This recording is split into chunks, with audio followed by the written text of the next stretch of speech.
Yo, what is up, guys? Welcome back to another video. It's been 2 weeks, I think, since we last uploaded. It's been a very busy 2 weeks. Had a lot of work, so didn't find much time to upload. And it's been a very long time since Let's Talk Football was uploaded. One of those needs to come, but I'm planning on doing that at the end of February or possibly when the next international break is. I know that might be a bit of like a little bit far away, but I rather do that because there's too much to cover and I don't want to miss anything. So that will have like all the action that took place in January, February, and whatever happens in the next week or two in March as well. So yeah. But as for today's video, we're going to be looking at a video that I've been wanting to make and that I've had planned for almost 2 months. It's about the 2-5-1-2 formation. And just saying it makes me laugh. And in this video, we'll be using Liverpool as an example. So yeah, let's just get started. Is it stupidity or simplicity? Only time will tell. So as said before, we'll be using Liverpool, and so we have in defense, we have them lining up in a 4-3-1-2. Pretty standard. A little bit of position tweaking. This is when Liverpool are fully fit. I think they're the best equipped team to play this formation, at least offensively. And Robbo, Gomez, Van Dijk, Trent as their defense. Thiago, Fabinho, and Henderson as their three-man midfield. And Firmino just sitting in behind and roaming in those half spaces to provide delicate balls to Salah and Mane and Alisson in goal. And in attack is where things start to get very interesting. So, yeah, it's crazy how this team actually, like, it's not too far away from what Liverpool do occasionally from time to time. However, this is making it more like solidified, if that makes sense, or making it more like, structural. Now, I'll talk about each position and I'll say why I think they can play in this formation. And yeah, so Gomez and Van Dijk. Now, we've seen this season how much Liverpool have struggled with the lack of Joe Gomez and Virgil van Dijk because they are trying to play a high line with a centre back, with a centre mid playing in centre back. And now, obviously, that's becoming a problem. But if they had Gomez and Van Dijk back, they could play They could play both of them as a centre backs, and then moving on to the three-man midfield or five-man midfield, you could say. You could have Thiago and Fabinho just ahead of Henderson, who would be sweeping the pitch. So he'd almost be doing like a Fernandinho-esque role. Like he'd be covering all of the pitch, like all of the center of the pitch to make. I think Henderson could do it, and we'd have Thiago just dictating play, just making those slick passes, those nice, short passes, and Fabinho just being there to stop any counter attack that gets past the first wave of press and to help Henderson out a bit.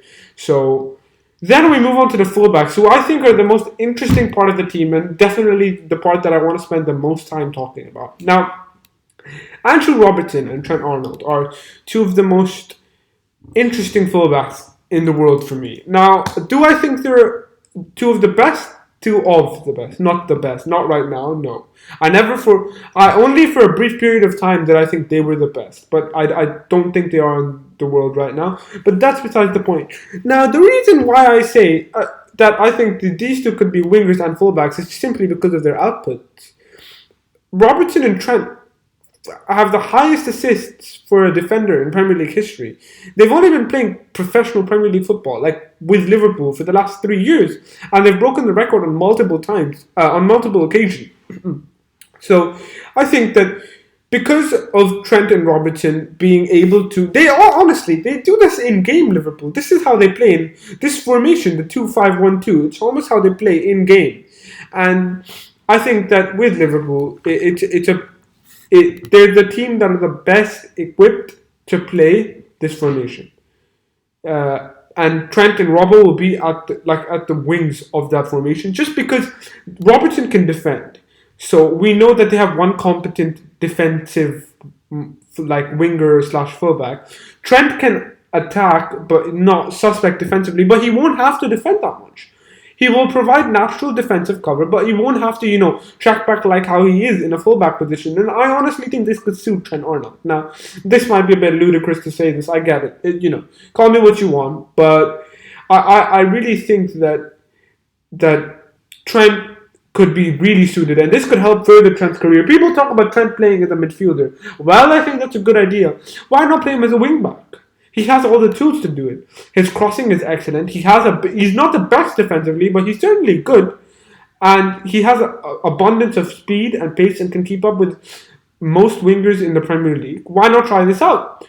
This way, Firmino, Salah, and Mane also benefit. Which, let's talk about them now. Now, Bobby Firmino, I think, will benefit quite a lot if Liverpool ever try to experiment this, like in a preseason game or in a real life game, in a Premier League game even. And I think the reason he will benefit from this is because he won't have to worry about getting goals. At the end of the day, Salah and Mane are two players that are inside forwards, and for people who don't know what that means, they're not natural wingers. I know in the starting 11 or in the team sheet, 9 times out of 10 they're playing as the wingers for Liverpool, but because of how high Trent and Robbo push when Liverpool are fully fit, I'm talking, just remember everything I say is when Liverpool are fully fit, so it's more referring to them last season. But last season you could see that Salah and Mane were almost playing higher up, just in and around the penalty box, waiting for crosses and having lethal finishes. So I don't think it's too ludicrous to say that they could play there. And Firmino, because sometimes it frustrates me how pathetic Firmino's output is. But on the other hand, his job is not to get goals. It just isn't. People call him a striker. That's not his role. His role is different. And I think Firmino needs a slight position change because he's looked okay. He's not looked poor compared to last season or the back end of last season. He's not looked poor. However, I think that this position change could suit him so well because he wouldn't have to defend. He could easily just play. He could become almost like a central attacking midfielder. And Salah and Mane could severely benefit from this because there would be a point where Liverpool would be playing a 2-3-1-4 almost if Trent and Robbo are fully up their pitch, and that's how good I think Trent and Robertson are. I think they're capable to be wingers, and Robertson is one of the best defenders in the league. So that's about it for today. This was like I would say a relatively short video. Wasn't too long, around about like 7-8 minutes. I don't really know what the time is, but this was a fun video to think of. I've been thinking of it for a while, so I'm glad I've managed to finally record it, and I will upload it as soon as I can. Thank you guys for watching. I hope you guys enjoyed, and peace.